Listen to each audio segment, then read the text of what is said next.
nuevo a todos.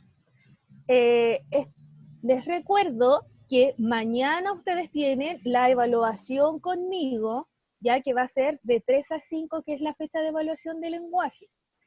¿Qué va a entrar en la prueba? Les vuelvo a comentar, igual que la clase anterior, va a entrar poesía, lo que hemos estado viendo, que hemos estado analizando, ¿cierto? Poemas, así que va a entrar eso. Y aparte ustedes cuando han tenido clase hemos puesto imágenes, ¿cierto? Con la profesora Beatriz, porque ustedes tuvieron la primera clase con ella, imágenes y nosotros vamos respondiendo, ¿cierto? Que tenía que ver con el contenido, porque recordemos que la unidad 1 trata de la libertad como tema literario. Entonces hemos hablado que la libertad es primordial, que eso es lo que nos envuelve en toda esta unidad. Por eso siempre todo lo tenemos que relacionar con esta. Por eso hemos mostrado pinturas que tratan de esta corriente literaria y hemos expuesto poemas. ¿Ya? Entonces, en la prueba van a ir unos poemas que ustedes tienen que, esta es de selección múltiple, ustedes van a tener esas alternativas y ustedes van a ir respondiendo en función de eso. Y aparte tienen unas imágenes y ustedes me van a ir también con selección múltiple respondiendo qué es, y hay una sola pregunta de desarrollo que le hace sentir esta pintura, que tenga relación con el contenido, ya saben muy bien. Y esta consta de 15 preguntas solamente. Entonces les recuerdo, mañana la fecha de evaluación de la prueba de lenguaje. Ahora hoy día vamos a tratar sobre los adornos de la poesía. Y ahí por eso el objetivo de la clase es identificar las figuras literarias presentes en el poema Golondrinas de Alfredo Lepera. Este PowerPoint ya está en webclass, así que ustedes ya lo pueden descargar y lo subió la profesora Beatriz porque nosotros compartimos el mismo contenido, entonces el contenido de ustedes siempre va a estar al nombre de la profesora Beatriz o del mío, ya, porque los 3 primeros medios estamos viendo lo mismo. Vamos a comenzar con el poema que ustedes tenían que analizar la clase anterior para retroalimentar, que se llama La libertad de Paul Eluard. Y las preguntas que ustedes tenían de la misma actividad. Ya ustedes leyeron el poema, entonces vamos a trabajar en función de eso. Quienes me enviaron estas actividades hasta el jueves, yo les retroalimenté y les respondí, sí, les respondí a todos los primeros medios, hasta el sábado respondí todos esos correos, ¿ya? Y le iba retroalimentando las respuestas.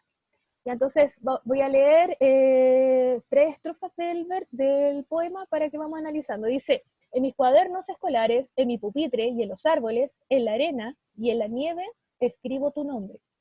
En las páginas leídas, en las páginas vírgenes, piedra, sangre, papel o ceniza, escribo tu nombre. En las imágenes doradas, en las armas de los guerreros, en las coronas de los reyes, escribo tu nombre. Ya, tuve muchas complicaciones porque ustedes cuando decía la palabra escribo tu nombre, ustedes se confundieron y empezaron a hacer referencia a temáticas del amor, ya, de personas amadas, ya, de alguna pareja. Entonces ustedes estaban yendo para ese lado. Y la idea es que ustedes demos una vuelta y volvamos que esta unidad trata de la libertad como movimiento literario, ya, del romanticismo como movimiento literario, perdón, y del romanticismo como tema literario. Lo más importante era la libertad, y por eso dijimos en la clase anterior que la libertad era un concepto muy importante, y por eso estaban también los primeros artículos de los derechos humanos tratan de la libertad. El romanticismo nace como un movimiento literario en Alemania y en Francia durante la Revolución Francesa. ¿Y qué pedían en la Revolución Francesa? Libertad. ¿Ya? Por eso es tan importante la libertad. Entonces, cuando dice escribo tu nombre, escribe su nombre, escribe el nombre de la libertad, no del amor. ¿Ya? Y por eso la primera pregunta dice, ¿por qué piensan que la libertad se menciona solo al final, luego de todo lo que el hablante lírico dice? Porque al final dice, y por el poder de una palabra, vuelvo a vivir, he nacido para conocerte, para nombrarte libertad. Entonces, ¿por qué siempre dice escribo tu nombre, y solo al final lo menciona? Es solamente para darle la real importancia al concepto de la libertad. Por eso ustedes lo van leyendo y vamos diciendo, ¿qué nombre escribirá? Entonces, en mis cuadernos escolares, a mi pupitre, y en los árboles, en la arena y en la nieve, escribo tu nombre. Y uno dice, ¿qué nombre? ¿El nombre de quién? ¿Por qué? Entonces, por eso cuando ya vamos al final del poema, he nacido para conocerte y para nombrarte libertad. Por eso le escribe al final, ¿ya? Solamente para darle importancia al concepto de la libertad. Esa era la respuesta correcta. Segundo, ¿qué tienen en común los elementos en los que el hablante lírico escribe libertad? Ya, entonces ustedes tenían que reflexionar en torno a eso. ¿Qué tienen en común estos conceptos? Por ejemplo, dice en cuadernos escolares, después dice en las páginas, en imágenes, en la selva. Ya estamos hablando de conceptos inanimados y luego también se va enfocado en la naturaleza. ¿Qué tienen en común todos estos conceptos para el hablante lírico decir la palabra libertad? ¿Ya? Pero enfocado a eso. Luego, ¿qué intenta hacer el hablante lírico o qué actitud tiene? Ya, el hablante lírico, ¿qué quiere hacer? ¿Cuál es su actitud lírica? Es conquistar el mundo entero trayendo la libertad, ¿ya? Por eso él va diciendo, ¿cierto?, de estos objetos inanimados hasta la naturaleza, ¿ya? Las nubes, los frutos, etcétera. Por eso es, para conquistar este mundo entero, marcándolas con esa idea, con una actitud de conquista. Entonces esta es una actitud y una idea de inspiración, ¿ya? Esa es la respuesta. 4, dice, ¿qué significa el cuarto verso de la tercera estrofa en el eco de mi infancia? Entonces vamos a ese. Dice, en la selva y el desierto, en los nidos, en la retama, en el eco de mi infancia, escribo tu nombre. Entonces, ahí vamos con, también esto también es una metáfora, porque estamos haciendo una metáfora del eco del sonido, que viene de otro, ¿cierto? El eco del sonido siempre, ¿qué es un eco? Es un sonido, ¿cierto?, que se replica, ¿ya? Que cuando yo digo, hola, hola, hola, hola, ¿cierto? Eso es un eco, ¿ya? Entonces la idea es que este recuerdo de la infancia se transforma en un eco porque se repite varias veces, ¿cierto? Se repiten en acciones pasadas, ya es una metáfora. Entonces empezamos, dice de nuevo, en la selva y el desierto, en los sonidos de la retama, en el eco de mi infancia escribo tu nombre. Desde mi infancia, desde mis pequeños años, siempre he escrito tu nombre, repetidas veces he estado diciendo que libertad, ¿ya? Somos libertad, necesitamos libertad. 5. ¿Qué significa el verso en el sudor de las tempestades? Ya, en el sudor de las tempestades también tiene también es una metáfora y se refiere a la lluvia, ya, por eso está hablando de eso, de que dice que es el sudor de las tempestades. Finalmente dice, ¿por qué piensas que se utiliza la figura literaria de la repetición? Ya la figura literaria de la repetición dice a cada rato, es cuando dice al final de cada estrofa, en el verso dice escribo tu nombre, después al final escribo tu nombre, escribo tu nombre. Esta es la figura literaria que se llama repetición y el objetivo o por qué se utiliza es también para darle mayor énfasis a la idea principal. ¿Y cuál es la idea principal de este poema? La libertad. ¿Ya? Entonces, eso es con la retroalimentación y esa es la idea de mañana de la evaluación que van a tener, que van a ver poemas que ustedes tienen que analizar, pero pensando previamente que nosotros estamos hablando y estamos en el contenido del romanticismo, que una de las características del romanticismo era la libertad, el individualismo, ¿cierto?, la naturaleza y el espíritu rebelde. Ahora vamos a trabajar en torno a las figuras literarias, porque ya hemos mencionado anteriormente en la clase de las figuras y la clase anterior que vimos figuras y símbolos, vimos la personificación, ya que entregarle acciones o valores humanos a objetos inanimados. Después vimos, ahora hemos trabajado mucho con la metáfora, ¿cierto? Y con la figura literaria de la repetición. Así que ahora vamos a trabajar enfocado y voy a darle a conocer todas las figuras literarias que nosotros vamos a ver. Ya, las figuras literarias, primero, se usan para dar mayor expresividad a los sentimientos y emociones íntimas, ¿ya? De cierto, del autor, del poeta, y en este caso del poeta, utiliza estas figuras literarias para darle mayor expresividad, sentimientos al poema, ¿ya? Luego, son recursos del lenguaje para embellecer el mensaje entregado en el poema. Vamos a volver de nuevo a ese ejemplo de, no es lo mismo decir qué lindos son tus dientes, que decir qué hermosas son las perlas de tu boca. Entonces nosotros estamos embelleciendo este lenguaje, utilizando este tipo de lenguaje especial para darle otra connotación. Por eso decimos que embellecemos este lenguaje. Luego dice, consiste en una desviación del uso normal del lenguaje con el fin de conseguir un efecto estilístico. Entonces, volvemos siempre que nosotros queremos conseguir este efecto estilístico, este efecto embellecedor, y utilizamos este lenguaje figurado. Y, finalmente, la figura es un adorno del estilo, un resultado de una voluntad de forma por parte del escritor, ¿cierto? Este escritor, este poeta, quiere darle este nuevo sentido y por eso utiliza estos adornos.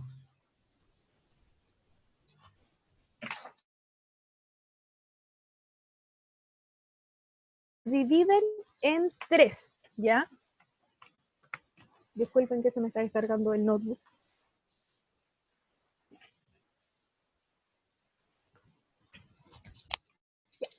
Entonces tenemos esta división de las figuras literarias, que las dividimos primero por las figuras fónicas, ¿ya? Que tienen que ver con el sonido.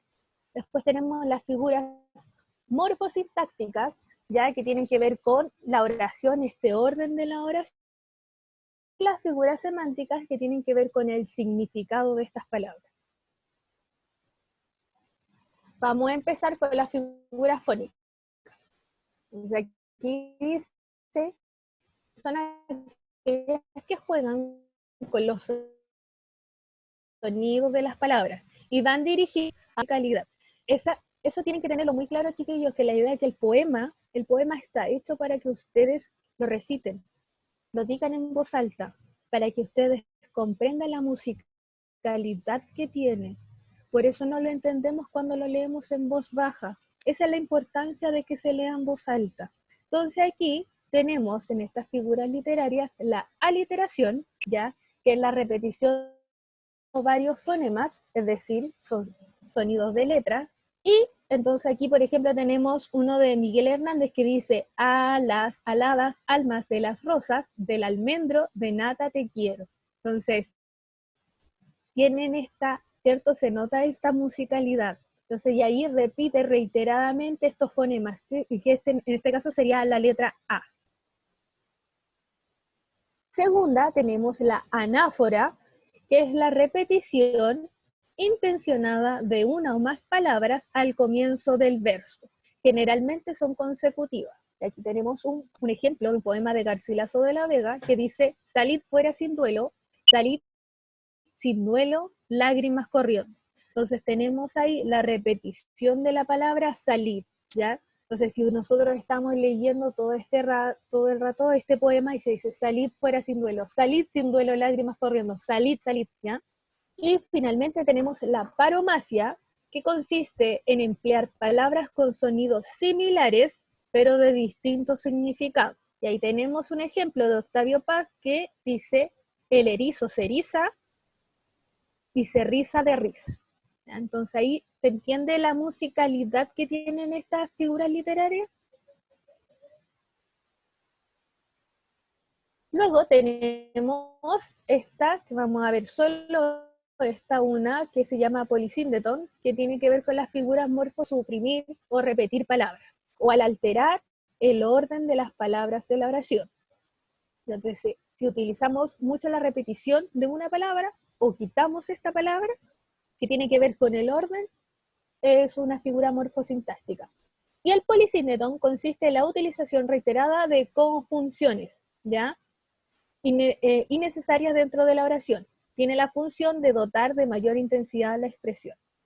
Entonces aquí tenemos un ejemplo: Hay un palacio y un río y un lago y un puente y fuentes con musgos y hierba alta y silencio, un silencio. Y entonces ahí tenemos esta repetición de esta conjunción que sería la letra I. Luego, en las figuras semánticas que tienen que ver con el significado, vamos a ver 4, ¿ya? Estas son aquellas que emplean las palabras en sentido distinto al que estrictamente se les corresponde, pero que tiene con esta alguna conexión o correspondencia o semejanza. ¿Ya? Entonces las semánticas siempre tienen que ver con el significado. Y aquí tenemos unas que siempre se pueden confundir, ¿ya? Que es la metáfora y la comparación. ¿Ya? Entonces la metáfora ya la habíamos visto en el poema, que tenía muchas metáforas, el poema de la libertad. Entonces la metáfora siempre consiste en asemejar un término real con otro imaginario, ¿ya? Entonces ahí, por ejemplo, yo le digo las perlas de tu boca, ¿ya? Yo estoy haciendo de nuevo esta comparación porque estoy comparando este nexo, las perlas, que es irreal, con la boca, que es real, ¿cierto? Estamos comparando esto, ¿ya?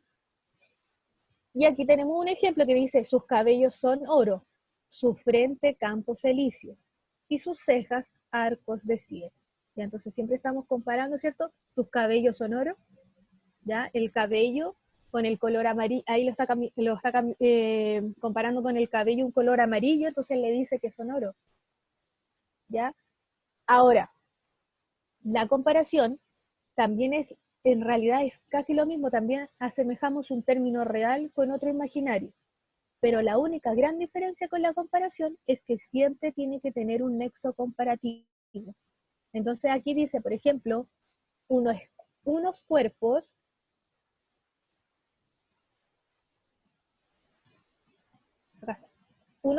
son como flores y otros como puñales.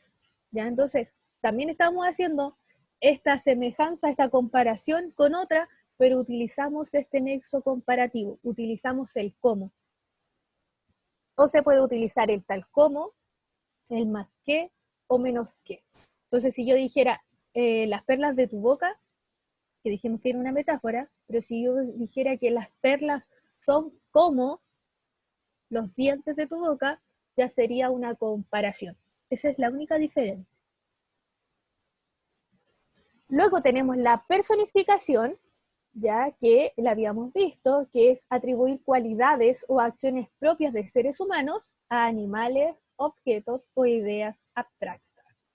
Ahí tenemos de nuevo, ideas abstractas, ¿ya? Entonces ahí vamos con porque me llegaron en algunos correos que me decían que ellos no sabían que la figura literaria también se podía utilizar en imágenes, cuando vimos la imagen de la libertad, ya que a qué figura literaria la podíamos atribuir, nosotros dijimos que era la personificación, ya que le estábamos entregando características humanas a esta imagen, a esta estructura que era la libertad.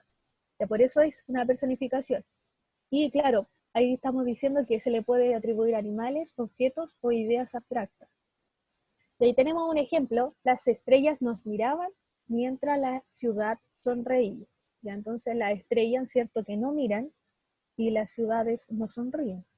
Por eso le estamos entregando esta característica humana a estos objetos o esta idea. Y luego tenemos la hipérbole, que siempre va a ser exagerar, ¿ya? Exagerar la realidad. Su finalidad es enfatizar una idea que se quiere transmitir y conseguir una mayor fuerza expresiva. Y ahí en un ejemplo tenemos, por tu amor me duele el aire, el corazón y el sombrero. Ya esta es la figura literaria por excelencia que todos utilizamos, ¿ya? Me voy a morir, ya siempre exageramos, todos utilizamos la hipérbole, ¿ya? Entonces, de eso trata esta figura literaria, de la exageración misma.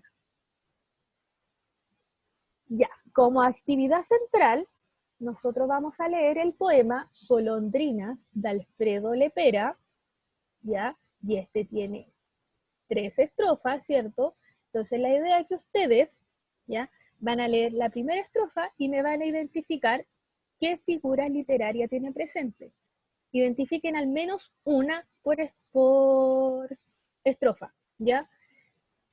Siempre se van a encontrar más figuras literarias de lo que uno les pide. Siempre hay más, o a veces en un puro verso hay 2 o 3 figuras literarias, pero siempre hay una que predomina más, ¿ya?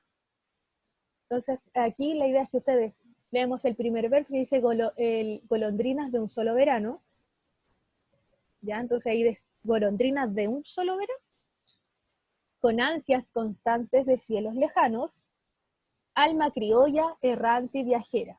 Querer detenerlas es una quimera. Golondrinas con fiebre en las alas, peregrinas borrachas de emoción. Siempre sueños con otros caminos, la brújula loca de tu corazón. Por ejemplo, ahí estamos, la brújula loca de tu corazón. Y ahí estamos utilizando, ¿cierto? Le estamos dando una característica humana ya a un animal.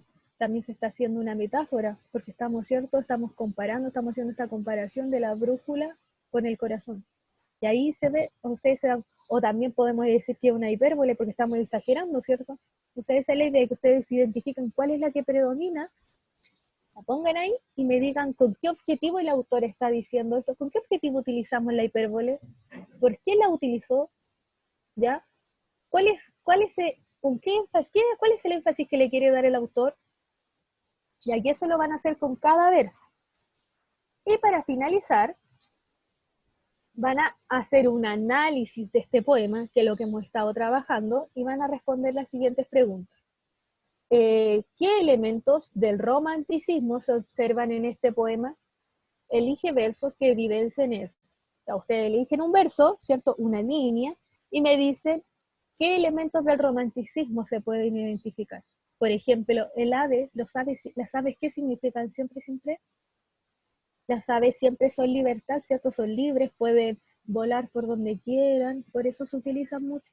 Entonces, es la idea que ustedes vamos jugando con la información que tenemos, con el tema del romanticismo, y lo vamos identificando. ¿Qué es lo que hace la golondrina principalmente? 3. Sintetiza en una frase el sentimiento de la golondrina en los versos del 5 al 8. Ya van a contar el verso número 5 al 8 y me van a decir que alguna frase que sintetice todo esto. 4. ¿Te gusta o te sientes identificado con las obras del romanticismo vistas hasta ahora? ¿Por qué? 5. ¿A qué se refieren los versos 19, 20 y 21?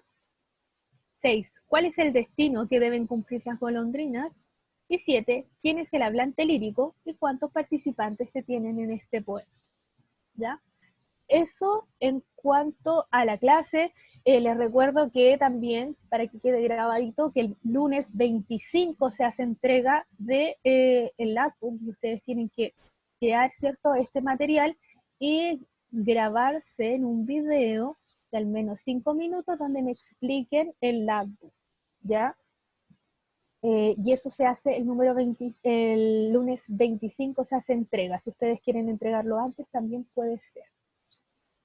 Cualquier pregunta, duda, sugerencia se hace al final de la clase y también se puede hacer mediante correo electrónico. Ustedes saben que siempre les respondo y ahí les puedo responder sus dudas.